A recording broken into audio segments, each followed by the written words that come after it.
Good evening. This is Joel, continuing the New Washington series, and giving you an Easter message,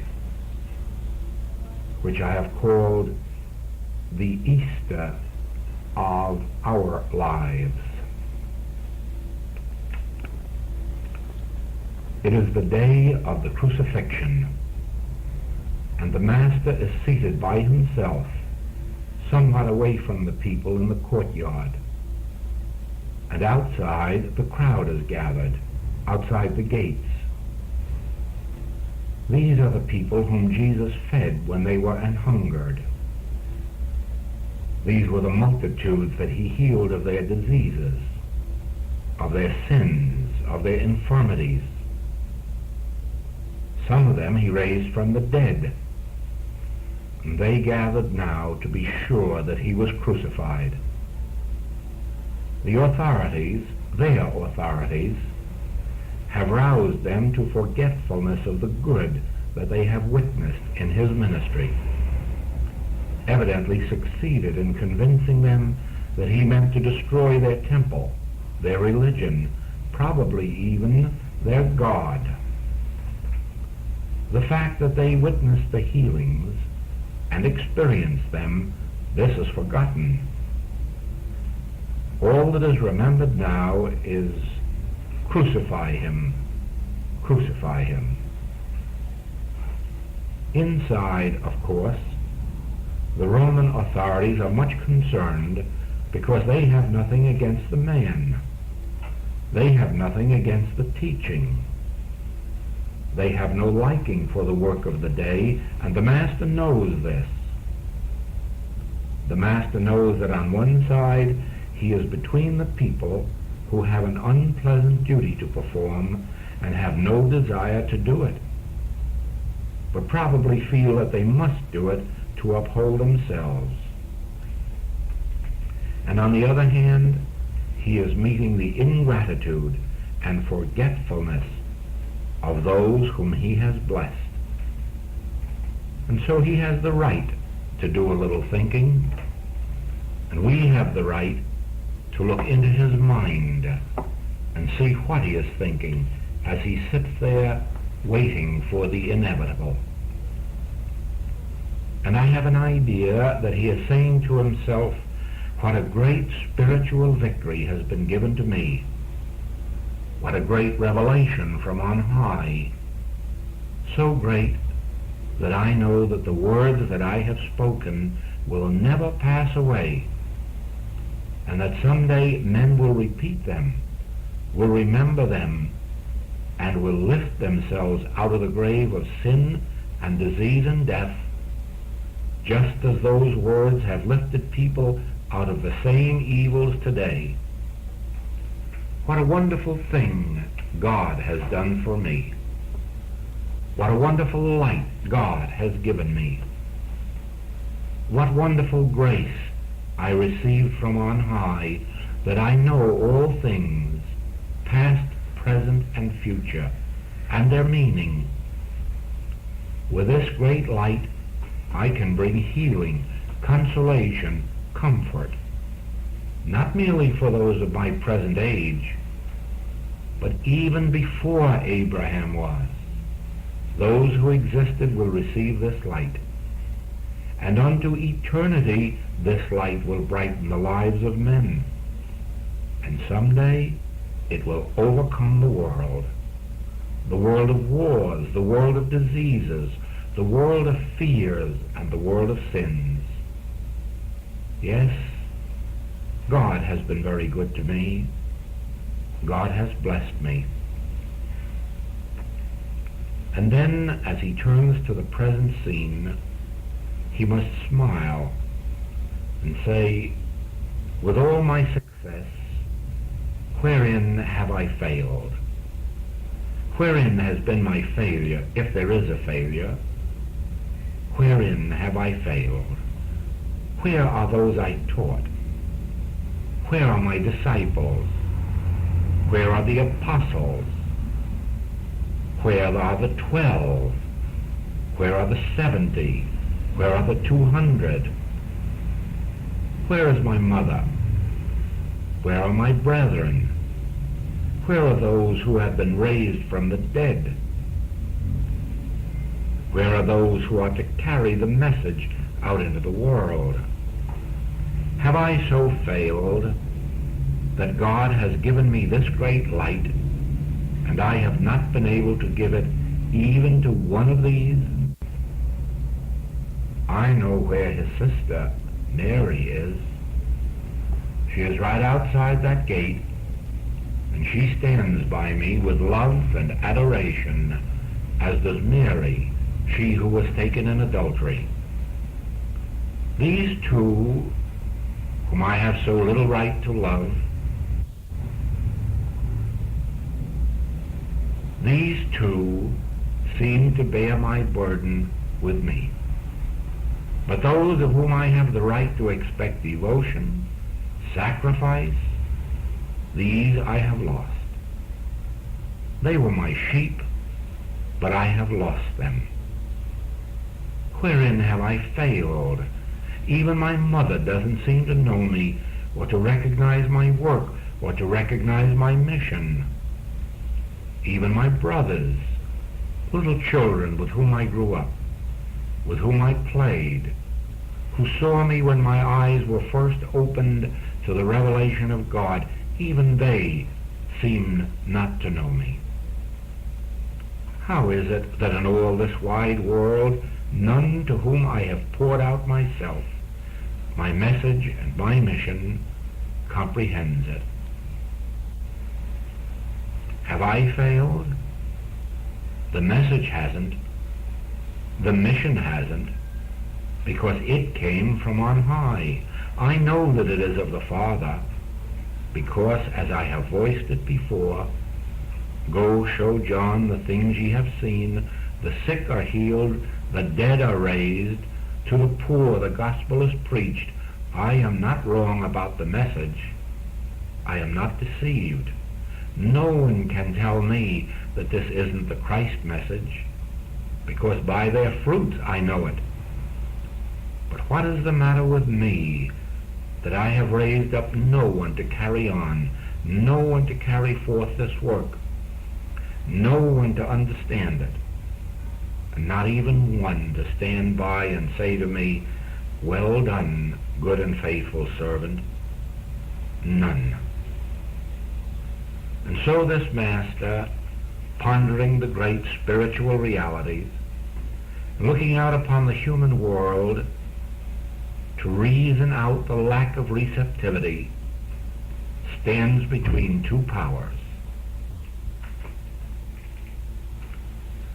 The louder the noise grows outside, the louder the clamor for his life, the greater must be the wonderment that in this hour of inevitability no human stands beside him. And somewhere between that moment and the moment when he is led out to the crucifixion, somewhere in that moment the light must dawn in his consciousness of this great truth. And this is the light that enabled him to take the crucifixion, rise from the tomb, and complete his mission in the ascension. The realization that man whose breath is in his nostrils never has, cannot now, and never will comprehend the spiritual message, the mission of the Christ. In that time he must have realized that all attempts to give this word to man whose breath is in his nostrils, to the human world, must result in failure. That always, even those to whom you pour out yourself and give yourself, must be the very ones to turn and rend you. That must inevitably be. Why? Because there is that in the human mind which does not wish to be extinguished. That is the secret. Watch this. There is that in the human mind which does not wish to be extinguished. That is something called I. The I that is human, that boasts of its power, its presence, its wisdom, its understanding, its goodness. That doesn't want to be extinguished. That doesn't want to say, why callest thou me good? There is but one good, the Father in heaven. That doesn't want to say, I of my own self can do nothing. The Father doeth the works. Oh no. It wishes to say, just think how great is my understanding. Think how great is my spirituality. Think how great is my goodness. And when you present a message to the world that says to the world, you aren't good, you aren't spiritual, you aren't the Son of God, you must die daily and then be reborn of the Spirit, that is when our dear good ones rise up and present the cross and the nails and the sword. Yes, feed them, and you have the admiring throng. Heal them, and you have them wanting to put the robe on you and the crown on you. But then tell them that they must deny themselves and realize God as the reality of being. Then comes this experience. You know, as the Master ponders this and realizes this, the first thought comes, then did I fail? Did I fail? And there's somewhere deep within his own being that says to him, you couldn't succeed and you couldn't fail because your work wasn't yours and you knew it. That was my work.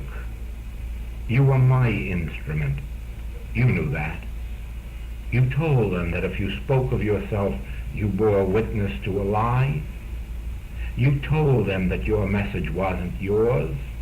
It was his that sent you. Now remember that at this minute. You couldn't fail because you never had a message and you never had a mission. You were the instrument through which I gave this word of truth to the world. Your part has been fulfilled. Now, in this moment, comes the greatest revelation that you have ever had, and that is this, that all that appears as human experience is but an illusion. And you are now going to prove the highest revelation ever given to this world, that ultimately will be the salvation of the world, that even death is an illusion. Death in its hardest form is an illusion, and the disgrace that goes with it is an illusion, because out of death will come your resurrection and your ascension, and out of the disgrace will come the crowning glory of your divine sonship. How then could you fail? Since in this triumph you bear witness to the great truth of the illusory nature of all evil and of the impotence of the hate, envy, and jealousy of the human mind. All in one experience you annihilate the entire belief that the human mind, with all of its iniquity and all of its wickedness, that the human mind with all of its ingratitude and forgetfulness, in one experience you prove their nothingness, and you show to the world of the sons of God once and for all that the human mind isn't power. You show the world once and for all that ingratitude, jealousy, envy, malice, regardless of the depth of them, can never be a power, that they can never destroy the life harmony or wholeness, message or mission of divinity. And so it was that when the Master said, I have finished the work thou hast given me to do, he revealed to the world that he had completed the work of proving that the human mind, with all of its lack of integrity, with all of its deceit, with all of its plotting and all of its planning, isn't a power.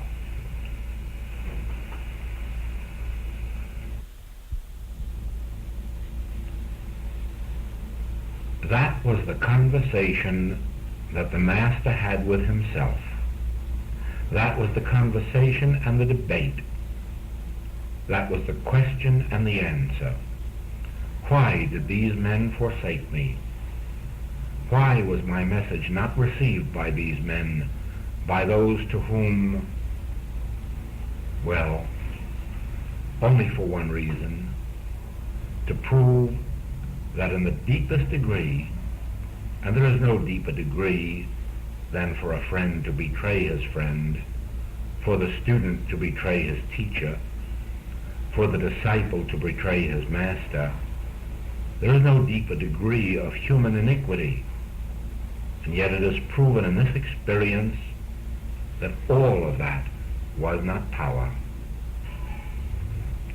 Now we have before us the example of this week's lesson in our Easter work, not to celebrate an event that took place 2,000 years ago, not merely to remember an historical experience, but we were given that experience 2,000 years ago so that when we face a world filled with wickedness in high places, not only high spiritual places, but high political places, high commercial places, if you like, wherever it may be, we are called upon to remember first, we have had a lesson of the impotence of human scheming, human planning, human ambition, human will, human degradation, human iniquity. We have had shown to us that the best laid plots of men must go awry. In the face of one individual standing fast in the faith that God itself is our power, God itself is our presence, what difference does it make to us what religious holidays we celebrate in the year if we do not take from them the principle that is shown forth in the holiday, in the feast, in the festival? For us, the principle is the all. Now the Master would have been the last one in the world to have asked human recognition or human gratitude for the work he did. But I know that he did expect those whom he gave this message to would stand firm in the faith and be the ones to carry it forward. And out of that I have learned this: God is the bearer of its own message. God needs no human agency. God needs no human Messiah.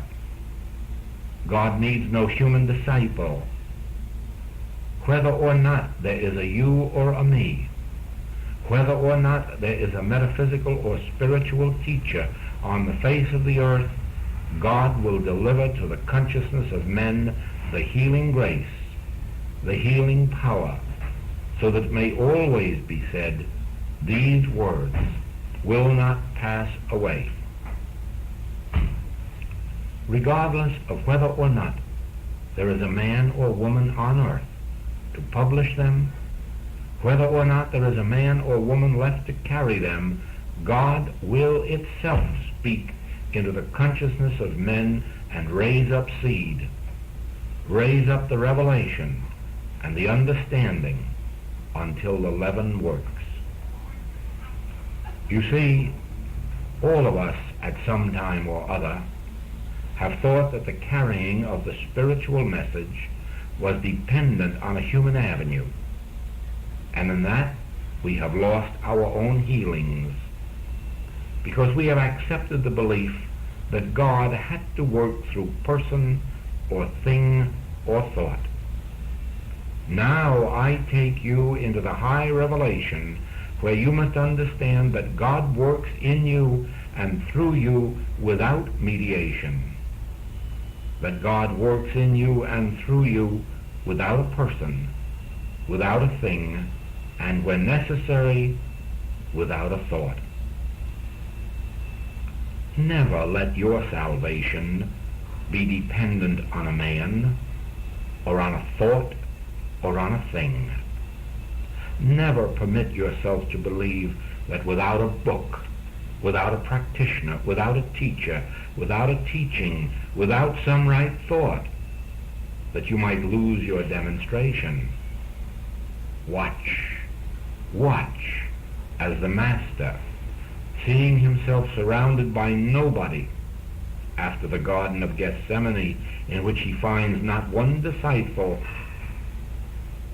to watch with him 1 hour, standing alone in Christ, standing alone with God, makes the final demonstration without the benefit of practitioner, without the benefit of disciple, without the benefit of human aid or even human thought. Only in the realization of oneness.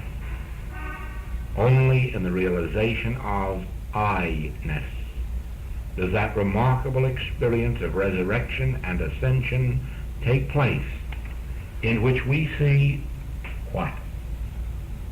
What? With every human aid removed, with every human person deserting, nevertheless, I and the Father are one.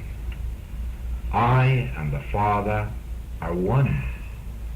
I and the Father ascend the cross and descend from the cross, buried in the tomb and walk out of the tomb, and finally ascend above human sight in the realization of what?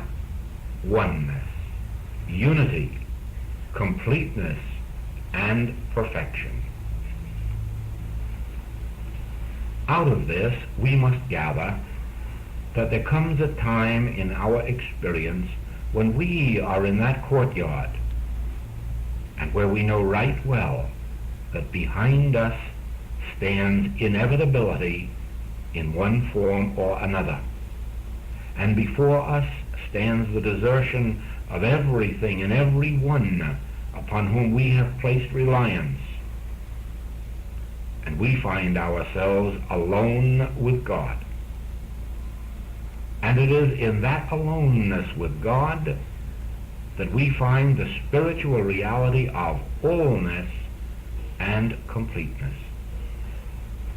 You can't see this unless you can see that the mission of the Master was not merely to multiply loaves and fishes, or to raise physical bodies from sickness to health, or death to life, but that the mission of the Master was to take us into a new dimension of life, a fourth dimension of life, a spiritual dimension in which we would find that when bereft of these temporal aids, when bereft of even temporal good in any and every form, that right there, the spiritual reality of being was eternal, infinite, omnipresent, and no true thing was lost. Now we come, you see, to the highest phase of the Christ message and mission. And that is the one in which we rise above humanness, above human experience, above improving humanhood, into the revelation and realization of a kingdom of God in which there is no loss, no lack, no limitation, and in which the Master finds not humans to desert him, but angels to bear him up. I bear witness to you that in proportion as your human dependencies depart from you, in proportion as you lose your faith in purely human means of help, that place is taken by angels, guardians sent from on high, from deep within, from the infinite consciousness, and we find a new world and a new life.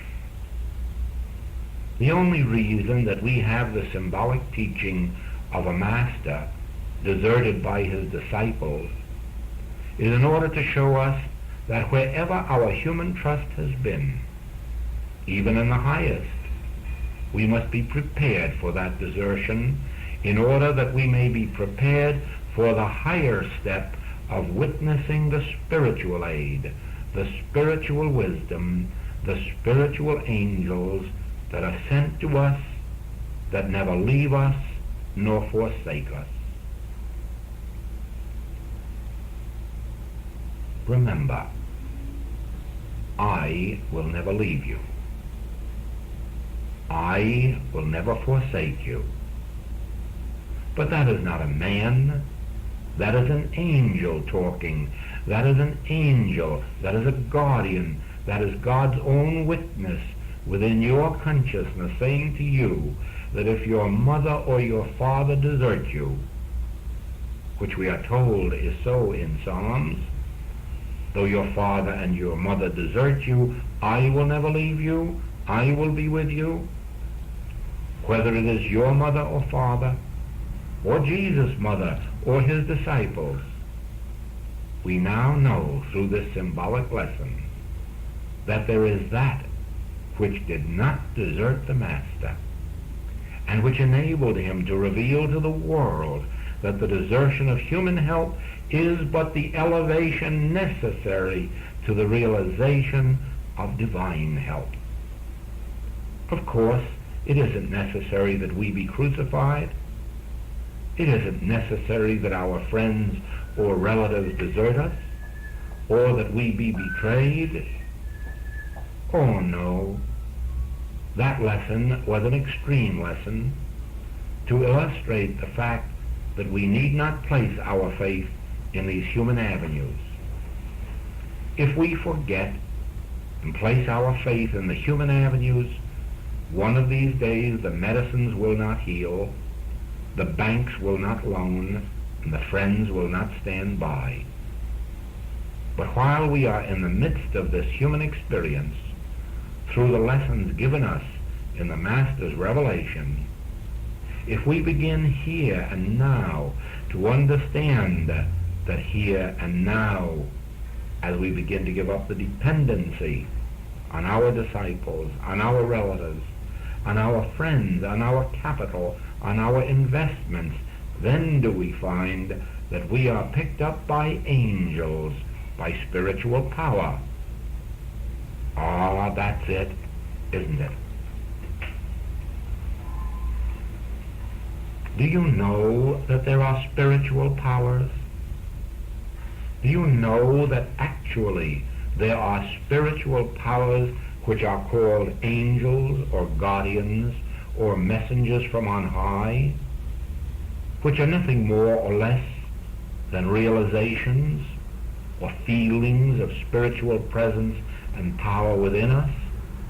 That these are more real than the disciples of the outer plane or the friends and the relatives of the outer plane.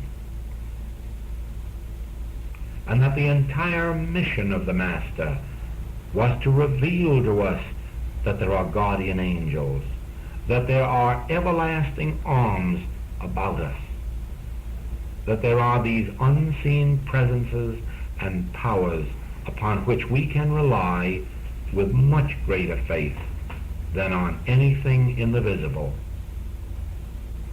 What I would like you to see tonight, what I hope you will see, just out of this Easter season unfoldment, is that there are invisible presences and invisible powers, invisible beings, invisible forces that are able to pick us up, but can only do it as we release our hold on the temporal powers. These invisible forces do not reach us and do not take over while we are holding on to that which is visible, finite, and temporal. And only as we release our mental hold on these, only as we release our faith and trust in that which is visible, do these invisible powers take over and reveal to us an inner world of reality. Now remember, the Master said very clearly, my kingdom is not of this world. And in that statement you have your Easter lesson. My kingdom is not of this world. My disciples did not come to my aid. The people I healed and fed did not come to my aid or even to testify for me. But you watch, and you will see the invisible angels, invisible powers that will enable me to walk out of the tomb and will enable me to ascend above all mortal discords. That was the Easter lesson. All of humanhood would betray. All of human powers would leave.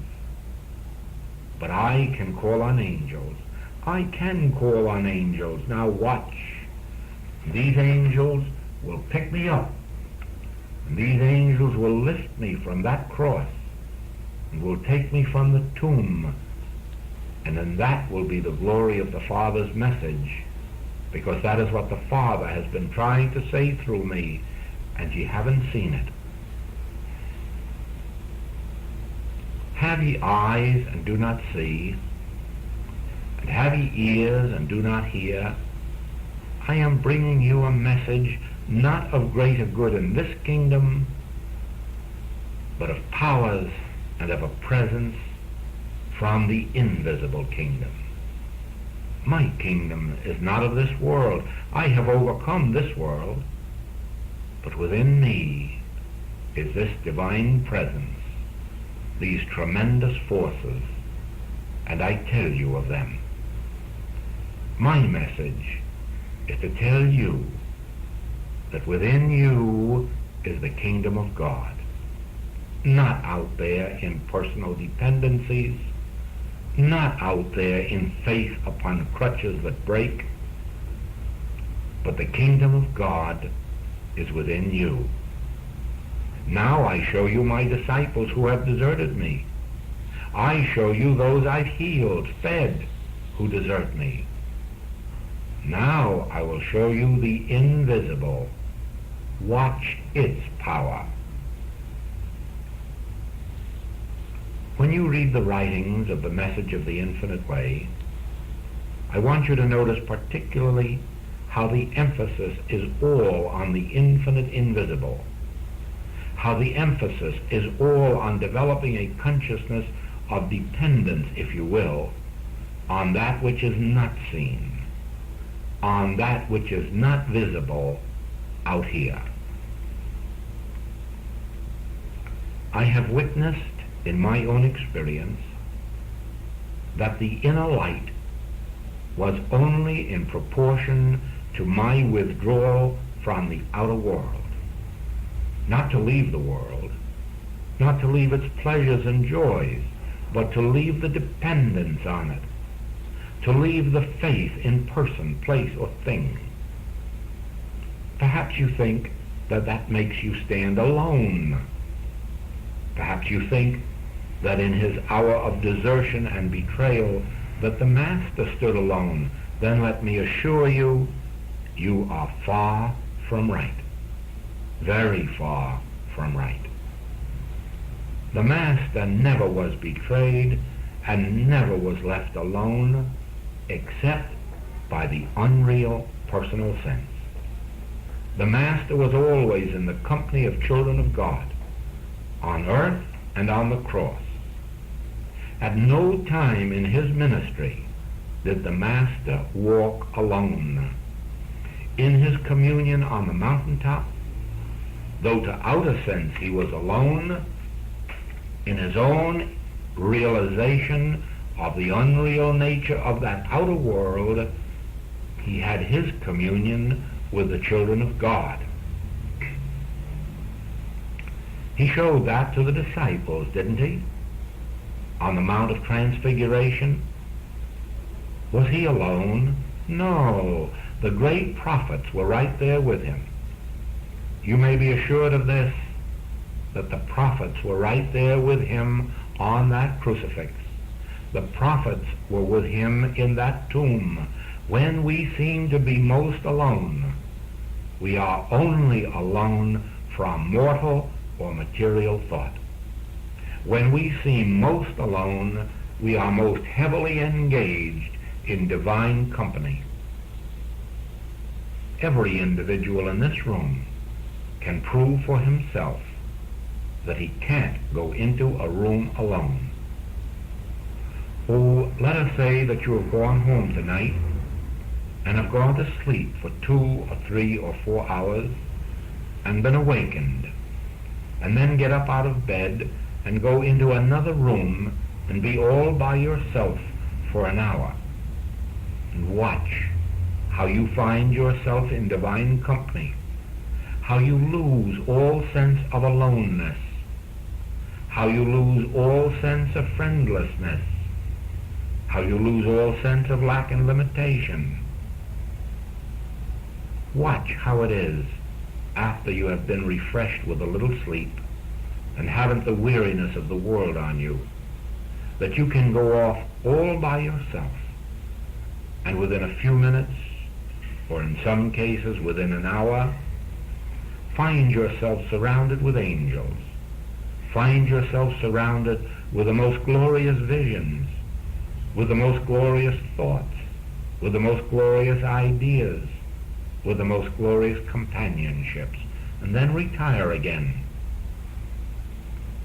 One of these days, we form the habit of retiring when we're weary at night and having our good first sleep, and then getting up, maybe 2 or 3 or 4 hours later, and being rested and having the quiet night hours, find ourselves as completely alone as the Master was in his garden or in the palace grounds awaiting the inevitable. And as we commune with our own inner being, very soon we'll find why the Master could find the great Hebrew masters keeping company with him, why he could stay 40 days alone or 40 nights. He wasn't alone. He was in divine companionship. And that divine companionship we call angels or guardians. And then when you return to the world and you walk the streets and you take care of your business, you begin to learn the meaning of a presence that walks with you, a presence that walks beside you, a presence that walks behind you. It has been my own great joy for a long while to know that there was a presence somewhere behind me that never left me. And then later to have this presence inform me that up to now I have been behind you, but now I walk beside you. And then finally to have this presence say, up to now I have walked beside you, but now I am in you. And you see, that divine companionship that I have had behind me, beside me, and now within me, enables me to say also, there is no such thing as desertion. There is no such thing as betrayal. There is only the unreal picture of an illusory world to fool you and make you believe in the reality of evil power.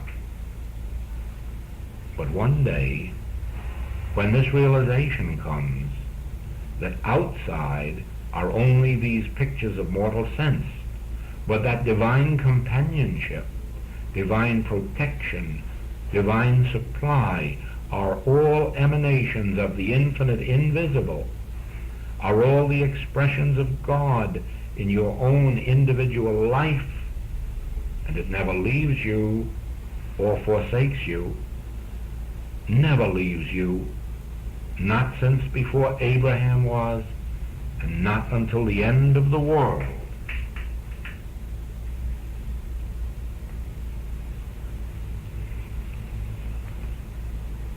Only as your attention is drawn away from those whom we humanly believe we have helped or who owe us an obligation, when we withdraw from that thought and say, whatever good I can be to you, let me be, but you owe me nothing for it, only then do you realize that divine compensation and recognition and reward are within. The guardian angel is always with us when we have withdrawn our gaze from the outer.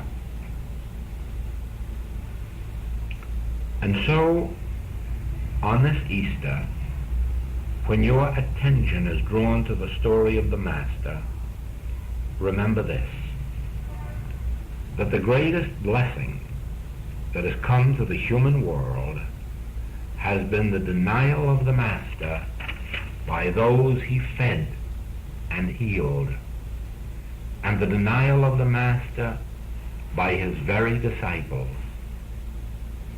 Because in that experience we have learned not to trust man whose breath is in his nostrils, not to place our faith in the outer world, but always to turn within and become acquainted with our guardian angel, with our angel of the Lord, with our divine protector, with the very Christ of God, which has been planted in the midst of us since the beginning of all time. Men fashioned their kingdoms of temporal power, of gold, silver, brass, and clay. We read of these temporal kingdoms in the 7th chapter of Daniel. We learn here of the finite, temporary nature of the kingdoms of this world. The 34th verse of this chapter of Daniel, we read that a new kingdom shall be set up, which will never be destroyed. This kingdom is carved out of a stone that is cut out of a mountain without hands. This stone destroys all temporal kingdoms and the work of men. Think of this, a stone carved out of a mountain without hands. Is not this the work of God? And the kingdom that shall stand forever, is not that the reign and realm of the Christ? The power that rules not by might, nor by power, but by my Spirit? The human life, constituted of gold and silver and brass and iron mixed with clay, is a kingdom divided against itself, and spiritual wisdom alone, the still small voice, can destroy it and reveal the kingdom of immortality under the government of love. As faith and confidence in men, in metals and minerals is displaced, and the understanding of God as substance replaces material sense, the power and glory of the new consciousness appears.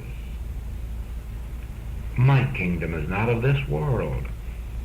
The ministering angels within our own consciousness, the impartation of the spiritual word within, this makes for us the safety, security, harmony, joy, and peace of our world.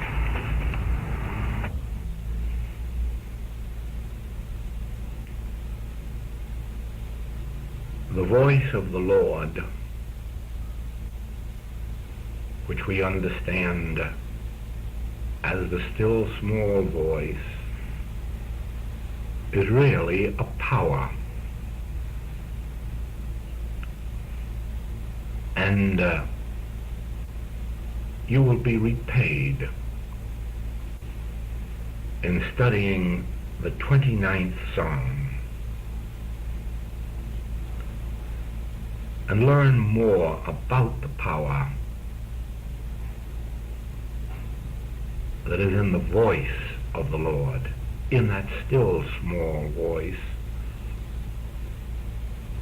in the invisible presence. Give unto the Lord, O ye mighty, give unto the Lord glory and strength. Give unto the Lord the glory due unto his name. Worship the Lord in the beauty of holiness. The voice of the Lord is upon the waters. The voice of the Lord is powerful. The voice of the Lord is full of majesty. The voice of the Lord breaketh the cedars. Yea, the Lord breaketh the cedars of Lebanon. He maketh them also to skip like a calf. The voice of the Lord divideth the flames of fire. The voice of the Lord shaketh the wilderness. The voice of the Lord maketh the hinds to calve, and discovereth the forests. And in his temple doth every one speak of his glory. The Lord sitteth upon the flood. Yea, the Lord sitteth king forever. The Lord will give strength unto his people. The Lord will bless his people with peace. Aloha, aloha, Joe.